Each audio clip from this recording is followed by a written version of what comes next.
Hello అందరికీ. నాకు మొన్న ఎందుకో బాగా సేమియా పాయసం తినాలనిపించింది.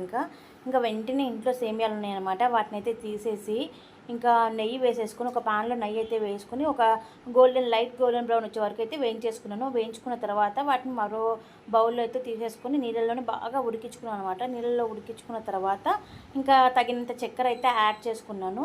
ఇంకా ఆ చక్కెర కూడా బాగా కరిగిపోయిన తర్వాత ఇంకా సేమియాలు కూడా బాగా ఉడికినాయి అని తెలిసిన తర్వాత నేను ఇంకా ఇలాచీ అయితే యాడ్ చేసుకున్నాను. ఇలాచీ యాడ్ చేసుకున్న తర్వాత మా ఇంట్లో అప్పుడు గేదె ఉందనమాట. మా ఇంట్లో ఇంకా గేదె ఉంది కదా, ఆ గేదె పాలు మంచిగా చిక్కటి పాలను అయితే నేను ఆ సేమియాలో వేసుకున్నానండి. ఎంత మంచి టేస్ట్ వచ్చిందంటే సేమియాకి ఇంకా చాలా మంచి టేస్ట్ వచ్చింది. ఇంకా ఫైనల్గా నేనైతే ఆ పాలు అయితే కాచి చల్లార్చిన పాలు అయితే యాడ్ చేసేసుకొని ఒక 10 నిమిషాల పాటు నేను ఆ సేమియాలని ఆ పాలలో కూడా ఉడికిచ్చేసుకున్నాను బాగా.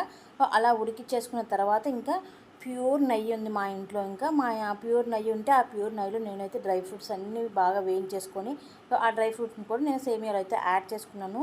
మీరు నమ్మరు ఎంత టేస్ట్గా అయిందంటే, నేను ఎప్పుడు సిటీలో మా ఇంట్లో ఉన్నప్పుడు చేస్తూ ఉంటాను. హైదరాబాద్లో నార్మల్ మన పాల ప్యాకెట్ పాలతో చేస్తుంటాం కదా, ఎందుకు అంత టేస్ట్ అనిపించదు. కానీ ఇక్కడ ఊర్లో కదండి మంచి స్వచ్ఛమైన గేదె పాలు దొరికినాయి అనమాట.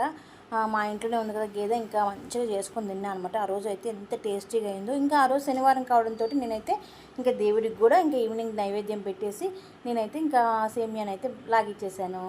ఎంతమందికి మీలో సేమియాలు అంటే ఇష్టమో కామెంట్ సెక్షన్లో కామెంట్ చేసేయండి. అలాగే నా వీడియోస్ నచ్చితే ప్లీజ్ లైక్ అండ్ సబ్స్క్రైబ్.